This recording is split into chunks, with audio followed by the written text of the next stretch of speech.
నమస్తే, welcome to Bahujan times. ఇప్పుడు headlines చూద్దాం.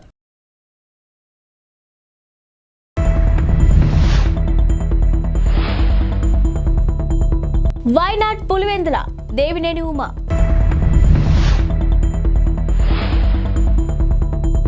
వెంకటేష్ 75 సినిమాల జర్నీ నేపథ్యంలో వెంకీ 75 సెలబ్రేషన్స్.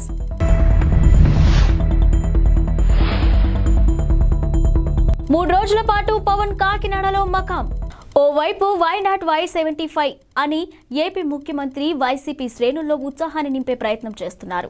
ఇదే సమయంలో వైనాట్ పులివెందుల అని టీడీపీ నేతలు అంటున్నారు.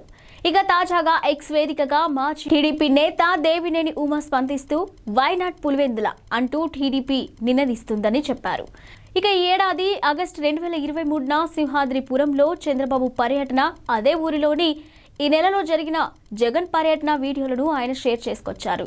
ఇక పర్యటనకు జన నీరాజనం, జగన్ వస్తే పత్తాలేని జనం, జగన్ పని అయిపోయింది అని ఆయన ఎద్దేవా చేశారు.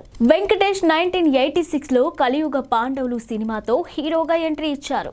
తొలి సినిమాతోనే భారీ విజయాన్ని అందుకున్నారు.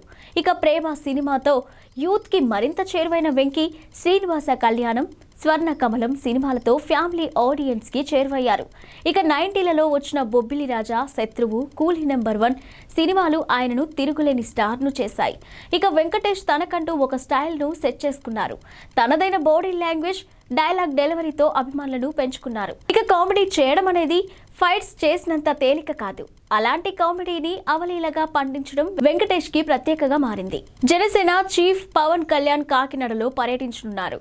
ఈ నెల 28 నుంచి 3 రోజుల పాటు అక్కడే మకాం వేయనున్నారు. కాకినాడ పార్లమెంటు నియోజకవర్గంలో పార్టీ పరిస్థితిపై సమీక్ష జరపనున్నారు. జనసేన లోకల్ లీడర్లతో పాటు కార్యకర్తలను కలుసుకుంటారని సమాచారం. అయితే ఈ టూర్ షెడ్యూల్ను జనసేన ఇంకా అధికారికంగా ప్రకటించలేదు. ఇక మంగళవారం సాయంత్రానికి షెడ్యూల్పై స్పష్టత రానుందని పార్టీ వర్గాలు తెలిపాయి.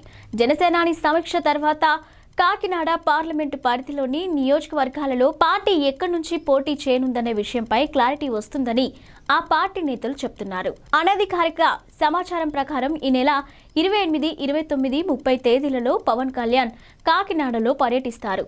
ఇక ఆయన పర్యటనపై జనసేన వర్గాలతో పాటు మిగతా పార్టీ నేతల్లోనూ ఆసక్తి నెలకొంది. ఎన్నికలకు సమయం దగ్గర పడుతున్న తరుణంలో ఏపీ రాజకీయాల్లో ఆసక్తికర పరిణామాలు చోటు చేసుకుంటున్నాయి. ఇప్పటికే టీడీపీ, జనసేన పార్టీలు పొత్తు పెట్టుకున్నాయి. ఇక ఎవరు ఊహించిన విధంగా టీడీపీ అధినేత చంద్రబాబుతో ప్రముఖ ఎన్నికల వ్యూహకర్త ప్రశాంత్ కిషోర్ భేటీ అయ్యారు. ఈ ఎన్నికలో టీడీపీ తరఫున పీకే పనిచేసే అవకాశాలు కనిపిస్తున్నాయి. ఇక మరోవైపు తెలంగాణలో విజయం సాధించిన కాంగ్రెస్ పార్టీ ఇదే జోరులో ఏపీలో కూడా కొంత పుంజుకునే విధంగా వ్యూహాలను రచిస్తుంది. అవసరమైతే ఏపీ ఎన్నికల్లో కాంగ్రెస్ తరపున పోటీ చేస్తానని టీఎస్ సీఎం రేవంత్ రెడ్డి ఇప్పటికే ప్రకటించారు. మరోవైపు తెలంగాణలో కాంగ్రెస్ పార్టీ గెలుపు కోసం వైఎస్ఆర్టీపీ అధ్యక్షురాలు వైఎస్ షర్మిల పోటీకి దూరంగా ఉన్న సంగతి తెలిసిందే. ఇక బీఆర్ఎస్ కు వ్యతిరేకంగా ఓట్లు చీలకూడదనే ఆలోచనతో ఎన్నికల్లో ఆమె పార్టీలో పోటీ చేయలేదు. ఎన్నికల్లో కాంగ్రెస్ కు ఆమె సంపూర్ణ మద్దతును ప్రకటించారు. ఇక కాంగ్రెస్ కు షర్మిల చేసిన ఉపకారాన్ని కాంగ్రెస్ హైకమాండ్ గుర్తుంచుకుంది. ఈ క్రమంలోనే ఏపీలో పార్టీ బాధ్యతలను షర్మిలకు అప్పగించాలనే యోచనలో అధిష్టానం ఉన్నట్టు విశ్వసనీయ వర్గాల సమాచారం. అయితే వైఎస్ రాజశేఖర్ రెడ్డి కూతురుగా షర్మిలకు ఏపీలో మంచి ఫాలోయింగ్ ఉందని పార్టీ పెద్దలు నమ్ముతున్నారు. ఇక షర్మిలను ఏపీ అధ్యక్షురాలుగా చేస్తే పార్టీకి మళ్లీ మంచి రోజులు వస్తాయని భావిస్తున్నారు. వైసీపీలో ఎక్కువ మంది కాంగ్రెస్ శ్రేణులే ఉన్న నేపథ్యంలో షర్మిలకు బాధ్యతలను అప్పగిస్తే ఆ పార్టీ ఓట్లు కాంగ్రెస్ కు చీలే అవకాశం ఉందని అంచనా వేస్తున్నారు. ఫ్రాన్స్ లో కొన్ని రోజుల పాటు చిక్కుకుపోయిన భారతీయులు ఎట్టకేలకు స్వేచ్ఛావాయువులు పీల్చుకున్నారు. మానవ అక్రమ రవాణా అనుమానాలతో ఫ్రాన్స్ లో 4 రోజుల పాటు నిలిచిపోయిన విమానం నేడు భారతీయులతో స్వదేశానికి చేరుకుంది. ఇక ప్యారిస్ లో స్థానిక కాలమానం ప్రకారం మధ్యాహ్నం 2:30 బయలుదేరిన విమానం ఈ తెల్లవారుజామున 4 గంటలకు ముంబైలో దిగింది.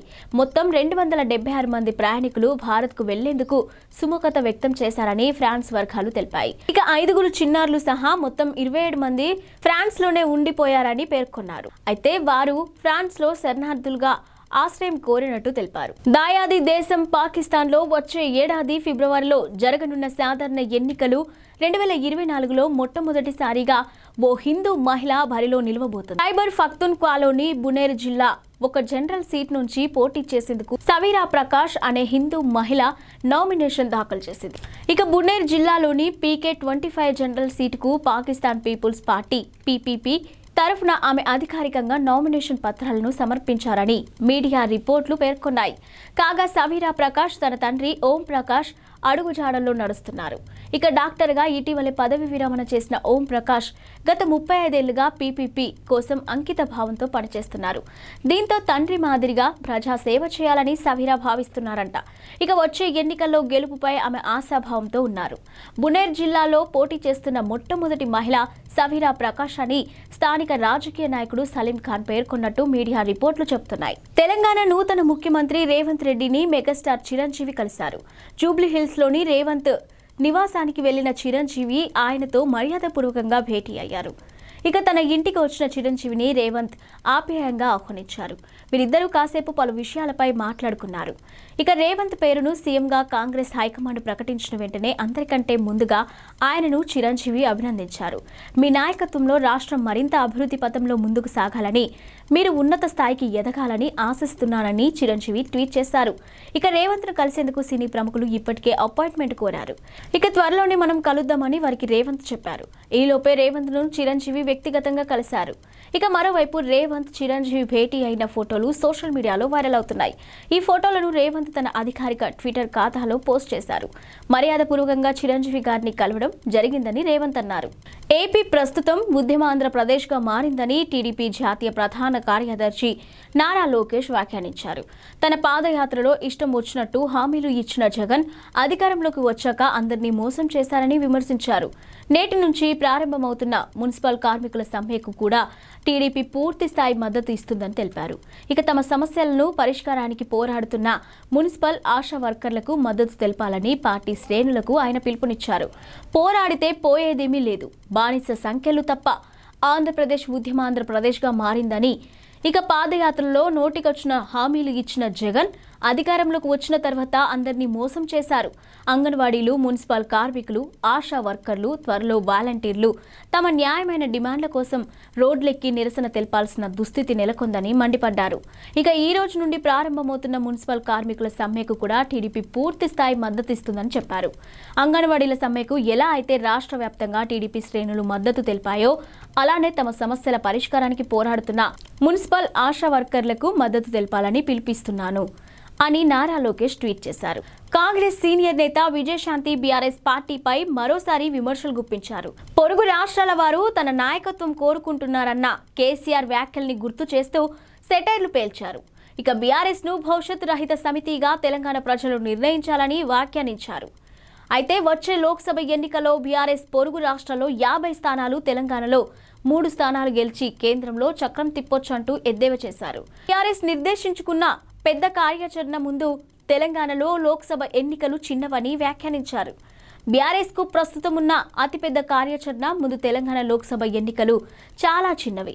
ఇక ప్రకటించుకున్న జాతీయ పార్టీగా ఆ పార్టీ అధ్యక్షులు కేసీఆర్ గారు కర్ణాటక, మహారాష్ట్ర, ఆంధ్రప్రదేశ్లల్లా లక్షలాది ప్రజలు వారి నాయకత్వం కోరుకుంటున్నారని గతంలో ఎన్నో మార్లు తెలంగాణ ప్రజల ముందు ప్రగల్భాలు ఘనంగా చెప్పుకున్న సంఘటనల దృష్ట్యా ఆయా రాష్ట్రాల వల్ల అత్యవసరంగా పనిచేసి భవిష్యత్ రహిత సమితిగా అని తెలంగాణ సమాజం నిర్ణయించుకుందని, బీఆర్ఎస్ కు అనేక ఎంపీలు వారు గెలిపించి తీరుతారని బహుశా అని పేర్కొన్నారు. పాలస్తీనాపై దాడి చేస్తున్న ఇజ్రాయెల్ దాని మిత్ర దేశాలను ఇరాన్లోని హౌతీ ఉగ్రవాదులు టార్గెట్ చేసుకున్న విషయం తెలిసిందే.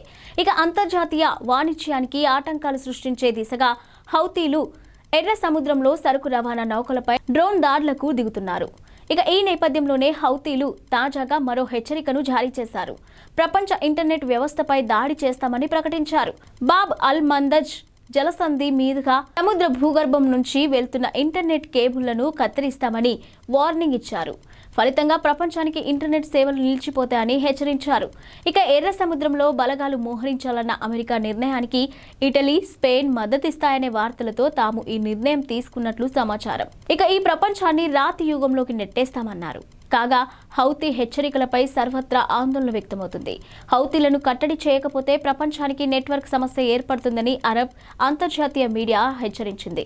కాగా హౌతీల చర్యలతో భారత్కు ప్రమాదమేమీ లేదని భారత టెలికమ్యూనికేషన్ శాఖ విజిలెన్స్ విభాగం మాజీ deputy director general George Marshall పేర్కొన్నారు. ఇక భారత్పై ఈ చర్యల ప్రభావం ఉండదు.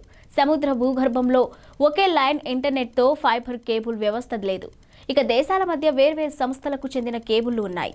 భారత్కు చెన్నైకి పుదుచ్చేరి, కోల్కతా, ముంబై వంటి పోర్ట్ల వద్ద అంతర్జాతీయ ఇంటర్నెట్ హబ్లు ఉన్నాయి. ముంబై, హైదరాబాద్ లైన్లు ఏవైనా ఇబ్బందులు తలెత్తే సర్వీస్ ప్రొవైడర్లు వెంటనే చెన్నై లేదా కోల్కతా హబ్ నుంచి డేటాను యాక్సెస్ చేస్తారు. ఇక అర్జెంటీనా వంటి పలు దేశాల నుంచి కూడా మన హబ్లకు అత్యవసర ఇంటర్నెట్ కనెక్టివిటీ అవకాశాలు ఉన్నాయని తెలుపుకొచ్చారు. ఇవి ఇప్పటివరకున్న బులెటిన్ అప్డేట్స్.